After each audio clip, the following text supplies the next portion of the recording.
Changing role of public sector. Now we are looking at the public sector and its role कि उन्होंने अब तक क्या क्या किया है. So what is its role nowadays? Firstly, checking over concentration of economic power, infrastructure development, economies of scale, balanced regional growth, import substitution and export promotion. We'll see them one by one in detail.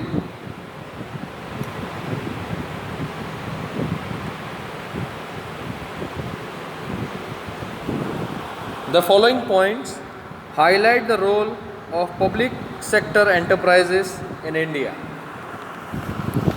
Infrastructure development.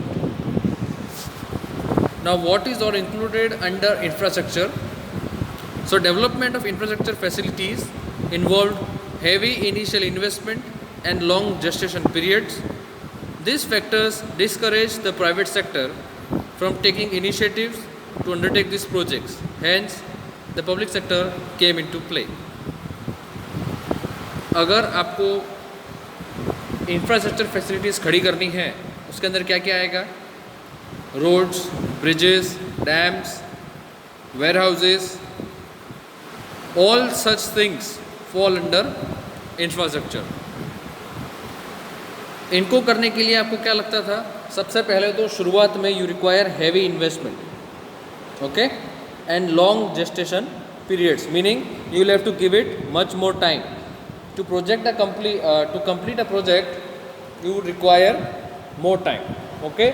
So gestation periods were usually long, and these factors discourage the private sector from taking initiatives. और इसी वजह से क्या हुआ कि ज़्यादा पैसा होने के कारण, टाइम भी बहुत लगने के कारण, private sectors were not interested or they were not able to take initiative for these projects, and therefore the public sector companies had to come in.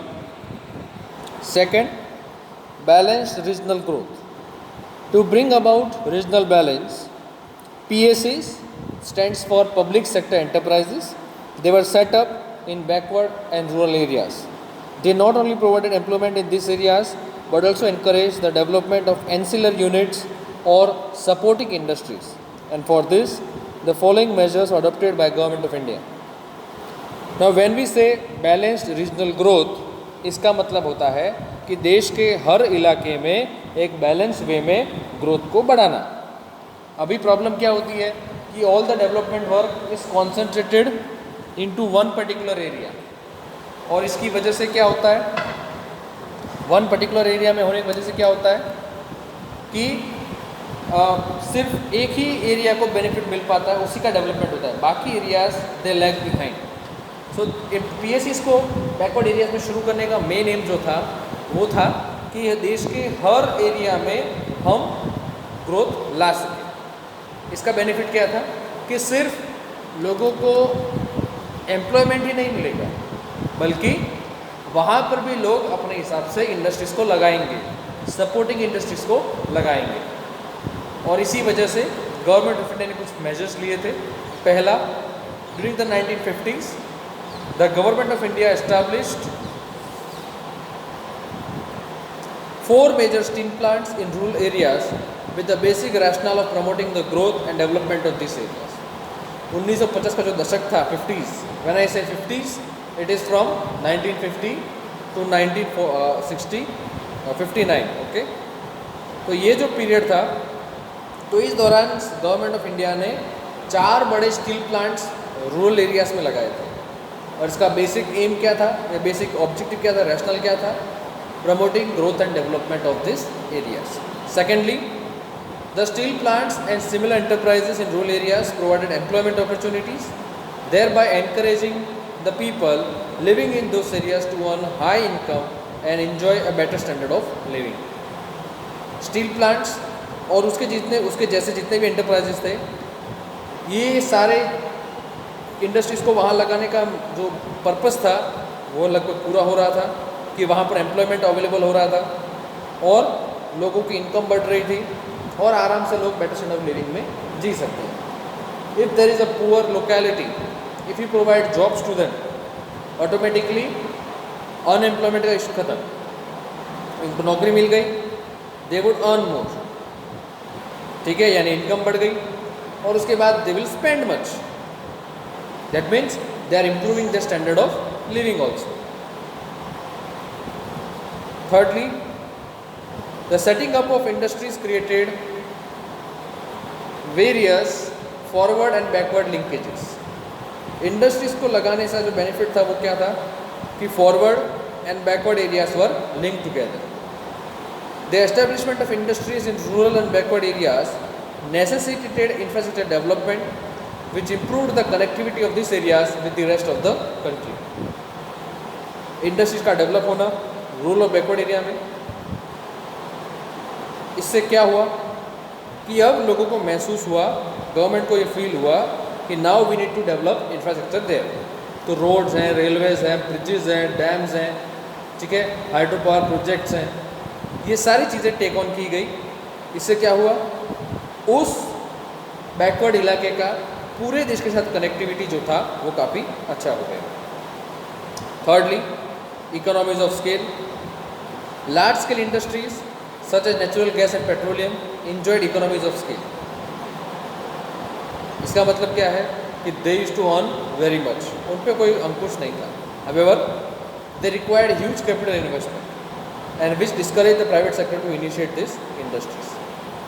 सरकार ने इन्हें काफ़ी ज़्यादा छूट दे रखी थी, लेकिन कोई इसमें कूदने को तैयार नहीं था, क्योंकि अगर आपको ज़्यादा कमाना तो इन्वेस्टमेंट करना पड़ेगा. And natural gas and petroleum are two such sectors where investment is very high. इसी वजह से प्राइवेट सेक्टर इसमें कुछ कर पाया नहीं, and hence the public sector was required to start and operate this industries. Fourth, import substitution and export promotion. To achieve self-sufficiency, India aimed at restricting imports and maximizing exports. Self-sufficient बनना यानी अपनी ज़रूरतों का ख्याल खुद रखना, to produce things which are required. तो इसके लिए क्या किया गवर्नमेंट ने या पूरे देश ने क्या किया इसके लिए? तो इंडिया ने ये एम रखा कि we will restrict our imports and maximise our exports. Import substitution यानी उन चीज़ों को हम इंपोर्ट करना बंद कर देंगे कि जिनको हम हमारे देश में बना सकते हैं या स्कोप है उसका बनाने का. ओके, इससे क्या होगा, इंपोर्ट रिड्यूस हो जाएगा और बदले में हम एक्सपोर्ट बढ़ा पाएंगे.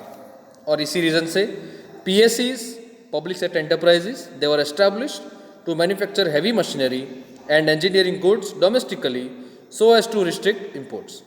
इसी रीज़न से गवर्नमेंट ने हैवी इन्वेस्टमेंट करते हुए पब्लिक सेक्टर एंटरप्राइजेस को खड़ा किया था ताकि वो हैवी मशीनरी और इंजीनियरिंग गुड्स को बना सके डोमेस्टिकली अपने देश के अंदर ही, ताकि हमें इंपोर्ट ना करना पड़े. Simultaneously PSEs such as the Metal and Mineral Trading Corporation of India MMTC and the STC Street Trading Corporation were established with the aim of expanding exports. इन दोनों कॉरपोरेशंस का एम था देश के अंदर होने वाले एक्सपोर्ट को बढ़ाना. Fifth, checking over concentration of power. Public sector units ensured a check over concentration of power to minimise the chances of monopoly. अगर प्राइवेट एंटरप्राइजेस उसमें कूद पड़ते और सरकार उसमें नहीं आती तो private players would have got monopoly over their things. इसकी वजह से क्या होता कि देश के अंदर प्राइस डिसाइड करने का काम वो लोग करते, महंगाई कितनी रहती, कौन क्या रहता है, सब कुछ वही तय करते. तो to keep the others in check, public sector enterprises were opened up, okay, in order to keep a check on the concentration of power. Going ahead, role of public sector since 1991. Firstly, restricting the role assigned to public sector. The number of industries exclusively reserved for the public sector were drastically reduced from 17 in 1956 to just 8 in 1991. हमने ये आगे भी देखा हुआ है, पहले भी सुना हुआ है कि ईयर 1991 में एक नई इंडस्ट्रियल पॉलिसी भारत में लाई गई थी जिसका एम था इंडस्ट्री को खोलना, ग्लोबलाइजेशन को बढ़ावा देना. इसकी वजह से क्या हुआ, आपको प्राइवेट प्लेस को अंदर इंक्लूड करना था, तो आपने क्या किया, पब्लिक सेक्टर इंडस्ट्रीज़ का जो रिजर्व कैटेगरी था उसको आपने कम कर दिया. यानी शुरुआत में 56 के अंदर ऐसे 17 सेक्टर्स थे कि जहां पर सिर्फ और सिर्फ पब्लिक सेक्टर एंटरप्राइज ही काम कर सकते थे, private players were not allowed. लेकिन ईयर 1991 में गवर्नमेंट ने उसे घटा के 8 कर दिया, यानी बाकी जो सेक्टर्स को खोल दिया गया so that private players would able to come in. Second was de-investment of shares of selected public sector enterprise. Disinvestment यानी जब सरकार अपना शेयर किसी भी इंडस्ट्री से वापस लेती है, that is known as disinvestment. Okay, firstly release of resource by पीएससीज।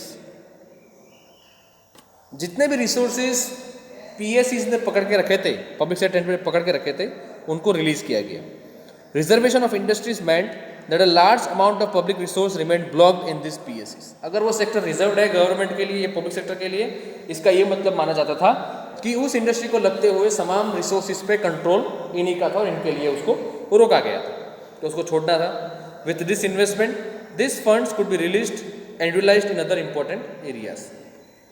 Disinvestment से क्या होता कि सरकार अपना शेयर उसमें कम करती या वापस लेती, तो उतना पैसा उनको मिलता और वो उसे और कामों में लगा सकते थे। Second, transfer of risk.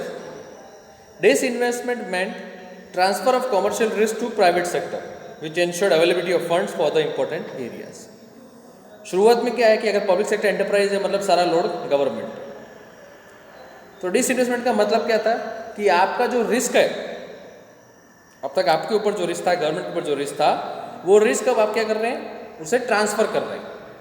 किसको? प्राइवेट प्लेयर्स को। अगर कुछ होता है उनकी जिम्मेदारी। So that commercial risk was transfer to private sector and which ensured availability of funds for the important areas. और जो फंड आपको इकट्ठा हुए वहां से मिले हैं, you can use it in other areas also. Thirdly, reduction of public debt. Public debt यानी loans. Disinvestment helped in reducing the burden of public debt as well as interest rate obligations of the PSS. याद रहे public sector enterprises वर heavily इन date, उन पे बहुत सारा कर्जा होता है, ठीक है। और डिसइन्वेस्टमेंट करने से फायदा क्या हुआ कि आपका जो डेट था वो कम हो गया, क्योंकि अब वो आपने किसी और को दे दिया, अब उसकी जिम्मेदारी है भरने की। So this help in reducing the burden of public debt, और इसका जो इंटरेस्ट रेट का जो ऑब्लिगेशंस थे, रूल्स थे, उसको भी उनको छुटकारा मिल गया। Fourth, introduction of corporate governance. Disinvestment reduced the control of the government over the PSCs and corporate governance was set up with greater discipline and professionalism. Disinvestment के कारण क्या हुआ? गवर्नमेंट का कंट्रोल कम हुआ PSCs पे, और corporate system of governance was set up with greater discipline and professionalism. Thus we see in public sector enterprises you have the board of directors, you have your shareholders, all right? These people then manage the company and that was known as corporate governance. Then there was a policy regarding sick units, यानी अब ऐसे भी कुछ units थे जिनको लगातार funding मिल रही थी पर वो कुछ काम के नहीं थे, they were in heavy losses.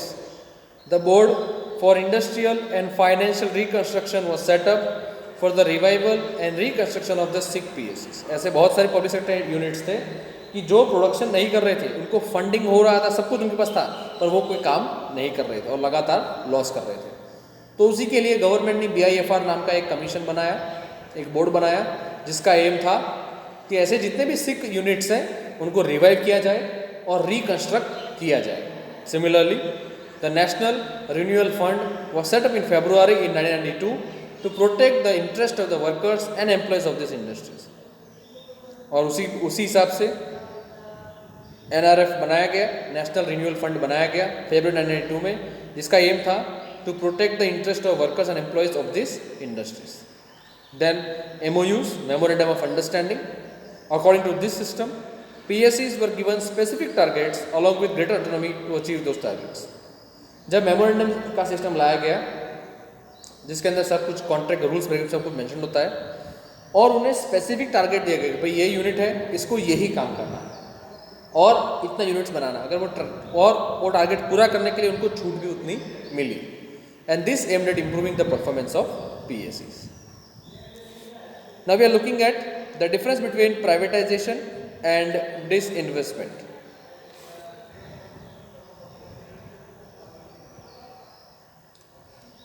Firstly, understand privatization, its meaning. Privatization is transfer of management and ownership from a state owned enterprise to a private enterprise. यानी हम किसी भी एंटरप्राइज को जो गवर्नमेंट का है, स्टेट ओन्ड है, उसका मैनेजमेंट और उसकी ओनरशिप हम किसी प्राइवेट कंपनी को दे दे या प्राइवेट इंडिविजुअल को दे दे, that is known as privatization. When I say disinvestment, it means selling of a part of equity or shares of a public sector enterprise to a private sector enterprise. Disinvestment क्या है कि सरकार अपने equity shares में से कुछ हिस्सा या पूरा हिस्सा जब किसी प्राइवेट प्लेयर को दे देती है, that is known as disinvestment. Degree of transfer under privatisation, it is the complete transfer of ownership to the private sector. यहाँ पे आप पूरा का पूरा कंट्रोल और ओनरशिप किसको दे रहे हैं? Private player. और डिसइन्वेस्टमेंट में क्या होता है? Partial transfer of ownership to the private sector. आप अपने शेयर में से कुछ हिस्सा उनको दे रहे हैं, इसलिए उसको कहा गया है पार्शियल ट्रांसफर. इट्स इम्प्लीकेशन, उसका रिजल्ट क्या होता है? Privatisation does not necessary imply disinvestment. Okay, privatise कर लिया इसका ये मतलब नहीं डिसइन्वेस्टमेंट हो गया. और disinvestment necessary leads to privatisation. और जैसे ही आप डिसइन्वेस्टमेंट करेंगे आपका शेयर कम हो जाएगा और किसी और को हिस्सा मिल जाएगा. That means you are going towards the privatization. Now we are looking at the global enterprises और the MNCs, multinational corporations. A MNC or a global enterprise is a business enterprise that has its operations in various countries with its headquarters in one of the countries. MNC क्या है? It is a global enterprise, it is a global company which has its operations of business in various countries and the main headquarter will be in one of the country. Okay, जैसे you have Amazon. Amazon is a MNC, multinational corporation. It has its headquarters in US. Okay, Microsoft, Facebook, all this are MNCs. इनका operation बहुत सारे देशों में चलता है, यानी इनका जो फंक्शनिंग है वो बहुत सारे देशों में है और इनका हेडक्वार्टर किसी एक जगह पर होता है. Features, firstly you require huge capital base, then foreign collaborations, huge investment in research and development, well defined research and development centres, good international image, trained and skilled professionals, effective marketing strategies and centralised control. Let us see. Firstly, they enjoy a huge capital base and resources. अब जितने भी MNCs हैं, they will have a huge capital base. इनके पास अंधाधुंध पैसा होगा और resource भी उतने. In addition, they can also borrow from international banks, owing to their strong standing and goodwill in the market. अगर आपकी रेपुटेशन अच्छी है, तो बैंक्स भी आपको लोन देने को तैयार होंगी. और you can take from the international banks also. Okay. Secondly, MNCs enter the international market by collaborating with local public or private companies. अगर MNC को किसी देश में आना है तो उसे वहाँ की किसी लोकल कंपनी को अपने साथ लेना होगा. Okay, either you can collaborate with a local company, a public company और a private company. For example Suzuki. Now Suzuki is a Japanese company. It wanted to enter the Indian market. So what did it do? It collaborated with the Maruti. Similarly, Honda again is a Japanese company, wanted to enter India, so they collaborated with Hero. Okay. Thirdly, these companies invest a huge amount of money in the research and development of the latest technology. ये companies क्या करती है?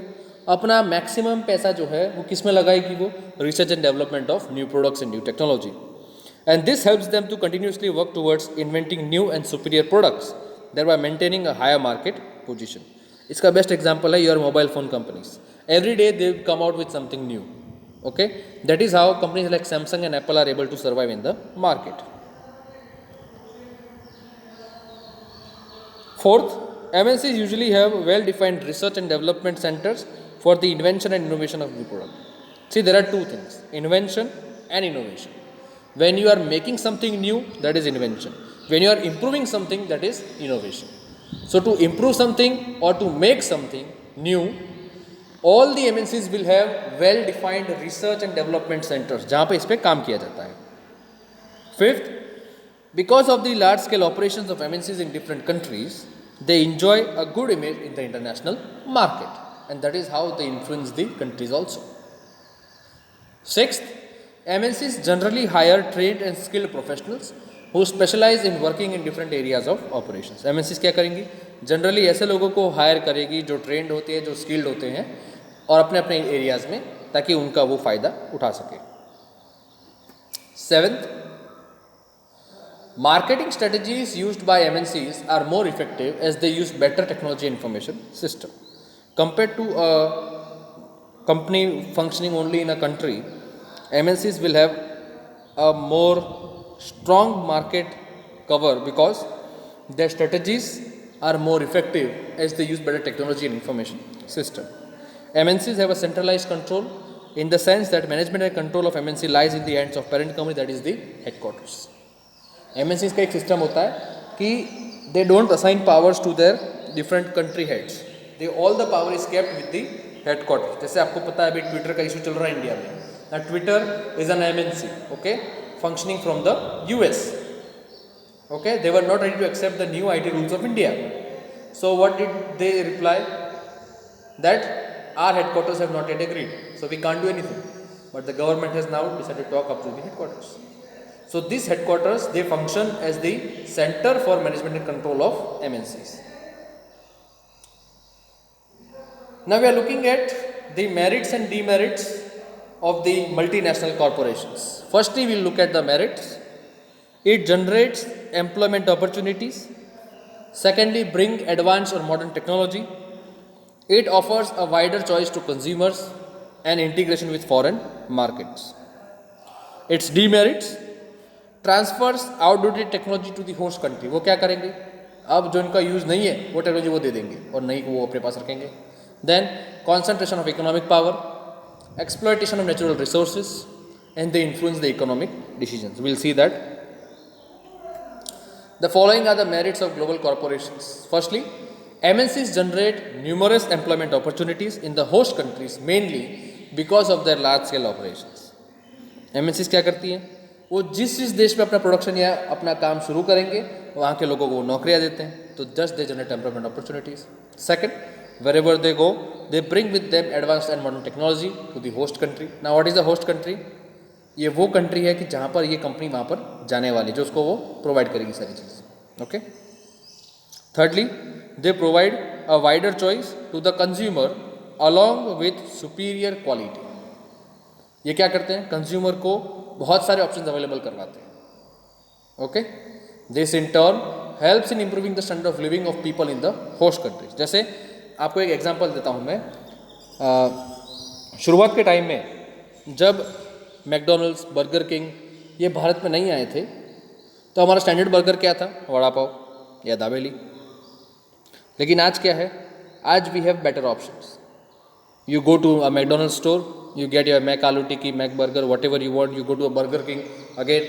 इतने सारे option होने के कारण क्या होता है? You get to select the best. Okay. And this will help you to improve your standard of living also.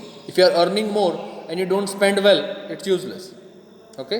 So if you are earning more, you should have a healthy quality life. MNCs enable the integration of host countries with foreign markets. MNCs क्या करती हैं? Foreign market को host country के साथ link करती है. Okay. और उसको देखते देखते फिर और लोग यहाँ आते हैं.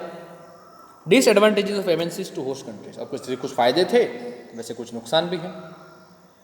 Firstly, MNCs may transfer outdated or obsolete technology from their home country to the host country. MNC क्या करती है? लेटेस्ट टेक्नोलॉजी अपने वहाँ पेरेंट कंट्री के पास ही रखेगी जहाँ का हेडक्वार्टर्स है, और जो होस्ट कंट्रीज उनको क्या कौन सी टेक्नोलॉजी देगी? Outdated technology. दिस में hamper the growth and development of the host countries. अगर उनको लेटेस्ट टेक्नोलॉजी नहीं मिलेगी उनके ग्रोथ पे उसका असर ज़रूर पड़ेगा. Secondly, MNCs collaborate with the leading industries in the host countries. This leads to monopoly and concentration of economic power in the hands of a few individuals.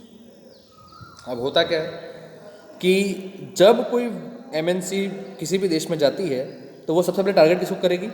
उस देश के अंदर जो लीडिंग कंपनीज हैं उनको, और उन्हीं के साथ कोलैबोरेट करते हुए क्या करेंगी? उन्हीं का मार्केट शेयर इस्तेमाल करते हुए अपनी मोनोपोली को एस्टैब्लिश करने की कोशिश करेगी, और जो इकोनॉमिक पावर है वो उनके हाथ में आ जाएगा. इन अ फ्यू इंडिविजुअल्स के हाथ में आ जाएगा. To maximise the profits, MNC sometimes exploit natural resources to a large extent. As a result, the non-renewable sources of the host countries deplete over a period of time. अपने profit को maximise करने के लिए MNCs क्या करती है, उस देश के जो नेचुरल रिसोर्सेज उनको एक्सप्लॉइट किया जाता है. एक्सप्लोर नहीं, exploit. When you do something more than the required, it is known as exploitation. Alright? Exploring is finding, but exploiting is misusing it. Okay? And because of that, the non-renewable resources of the host countries deplete over a period of time. समय रहते वो खत्म हो जाएंगे. Fourth, MNCs are giant corporations in terms of the economic and financial resources invested in them. MNCs क्या है, अपने आप में दानवी कॉरपोरेशन है, यानी they are so huge, so big in terms of economic and financial resources. पैसे के मामले में और रिसोर्स के मामले में वो काफ़ी ज़्यादा बड़े होते हैं. And this gives them the power to influence the political affairs and economic decisions of the host country. ऐसे बहुत सारे देश हैं जिनको चलाते ही कॉरपोरेशन से. उनका जो एनुअल रिपोर्ट में जो बजट होगा ना, उनका जो टर्नओवर होता है, जो प्रॉफिट होता है, वो किसी ना किसी देश का बजट होता है. सो स्मॉलर कंट्रीज स्पेशली और weaker countries get into the trap of this big corporations. And whatever decisions are made keeping in mind the needs of the big corporations.